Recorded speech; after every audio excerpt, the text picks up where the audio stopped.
Shalom, queridos irmãos.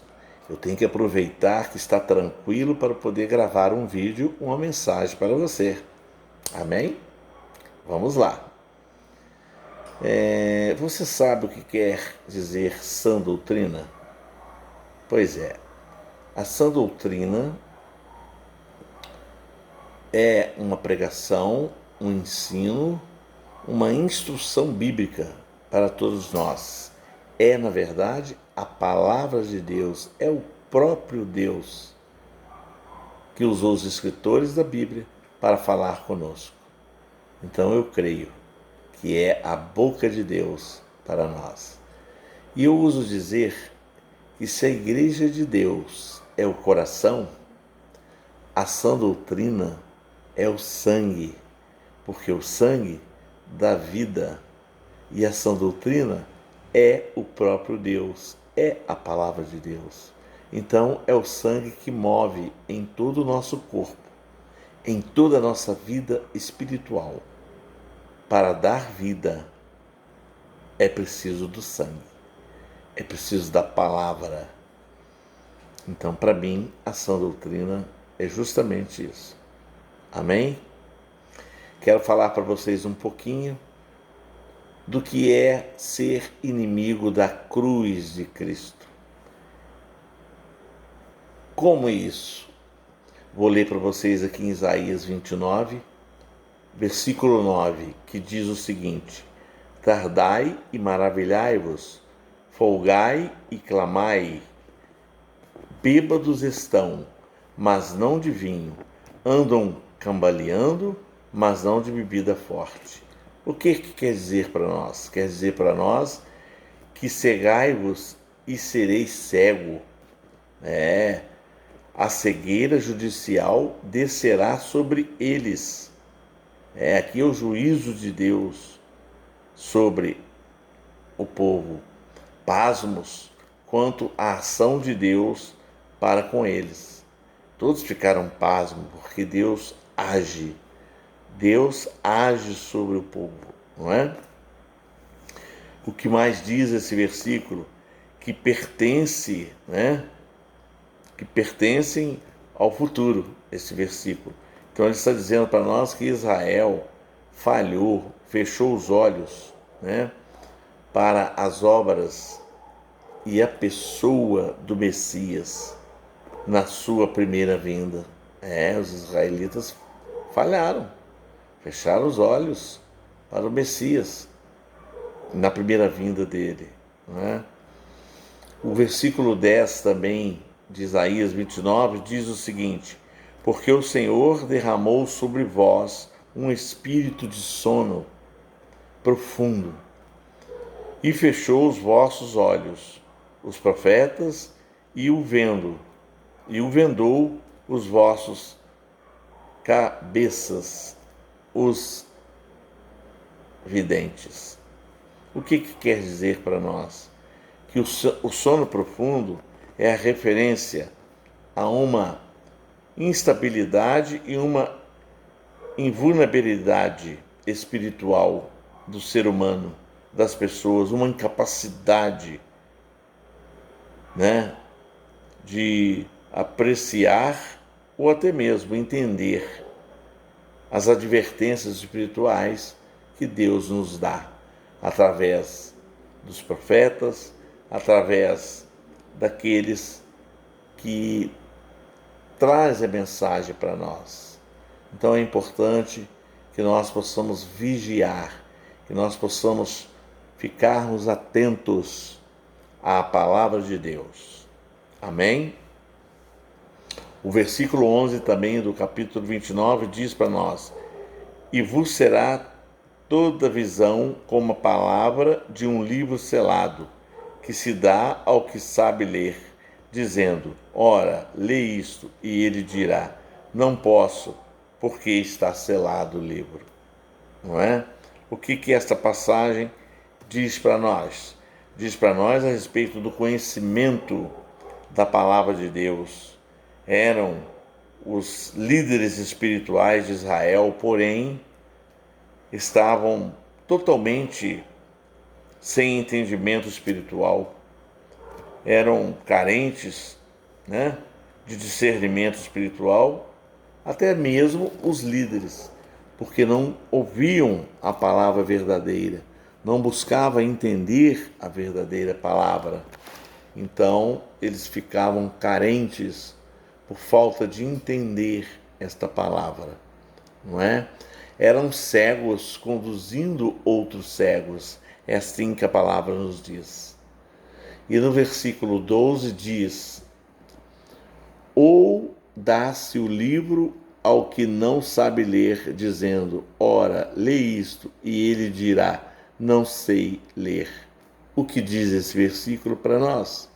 Aqui Isaías está falando da insensibilidade espiritual do povo, né? Independentemente da capacidade de ler ou escrever. Não é isso.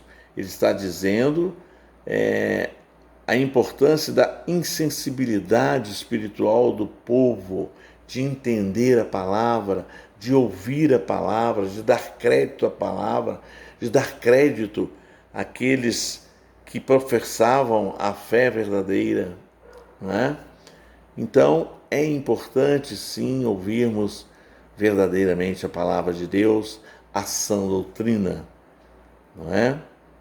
O versículo 13 diz para nós: porque o Senhor disse, pois que este povo se aproxima de mim, e com a sua boca e com os seus lábios me honram, mas o seu coração se afasta para longe de mim, e o seu temor para comigo consiste só mandamentos de homens em que foi instruído. Oh, meu querido, o que esse versículo diz para nós é que há 4 coisas, né? Ou 4 causas para a cegueira espiritual registradas aqui. A primeira é o fato de aproximar-se de Deus apenas com a boca, a honrá-lo apenas com os lábios e estar com o coração afastado dele. E o quarto, temê-lo apenas segundo os preceitos dos homens. Então nós precisamos de mudar a nossa direção e de buscarmos a verdadeira palavra de Deus e não ficarmos vivendo isoladamente, achando que Deus não sabe da verdade, que Deus não sabe da verdadeira aliança que temos com Ele e da prática verdadeira da Sua palavra. Nós achamos que tapeamos o Senhor, nós achamos que deixamos o Senhor haver navios, mas é o contrário. Deus sabe de tudo. Deus sabe quando o honramos de verdade. Deus sabe quando vivemos a verdadeira palavra. É através da nossa prática, da nossa conduta, do nosso caminhar na sua presença. Quando reconhecemos que Ele é o Deus verdadeiro e que por Ele e para Ele são todas as coisas, são tudo o que dedicamos, o melhor tempo nosso para estarmos na presença de Deus. O versículo 14 diz para nós: portanto, eis que continuarei a fazer uma obra maravilhosa no meio deste povo, uma obra maravilhosa e um assombro, porque a sabedoria dos seus sábios perecerá e o entendimento dos seus prudentes se esconderá. Pois é, amigo. Aqui está dizendo que apesar da incredulidade dos homens, a obra de Deus, no entanto, teria prosseguimento. Pois é, irmãos.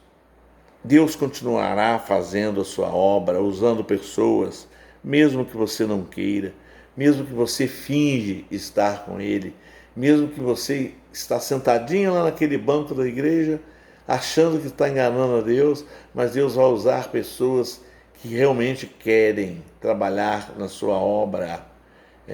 Queridos, você pode estar com o coração afastado dele, mas ele vai estar presente, movendo pessoas para que some, para que mostre ao outro a verdadeira palavra, a verdadeira obra de Deus. Amém? Então, não se iluda, porque a vida eterna depende da nossa prática, depende de estarmos caminhando, buscando a santificação, a cada dia, a cada hora, a cada minuto, na presença de Deus, sendo verdadeiros. Amém? O versículo 15 diz assim: ai dos que querem esconder profundamente o seu propósito do Senhor e fazem as suas obras às escuras e dizem que quem nos vê, quem nos conhece? Meu filho, essa passagem se aplica às negociações secretas entre os líderes em Jerusalém e o rei do Egito. Eles se conduziam como se o Senhor não soubesse das suas ações. É o que eu acabei de dizer. Deus sabe de todas as nossas intenções e ações, pois Deus é claro para nós. Ele deixa versículos assim para nos orientar e mostrar: estou vendo tudo, não está escondido. Tá certo? Por isto, o chamado hoje é: não seja inimigo da cruz de Cristo. Mostre ser amigo de Cristo. Assim como Paulo diz: sejam meus imitadores, como eu sou imitador de Cristo. Não seja inimigo da cruz de Cristo.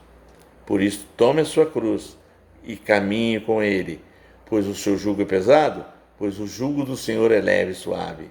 Chame ele, que ele estará contigo nessa caminhada. E o versículo 15, então, fecha, tá? Ser inimigo da cruz de Cristo? Não, seja amigo. Por isso, viva intensamente. Tá certo? Valorize o sangue derramado do Senhor por mim e por você. Por isso, não negue esta cruz. Não negue Jesus Cristo. Amém? Essa mensagem é de hoje. E veremos na próxima mensagem. Amém? Fiquem todos na paz.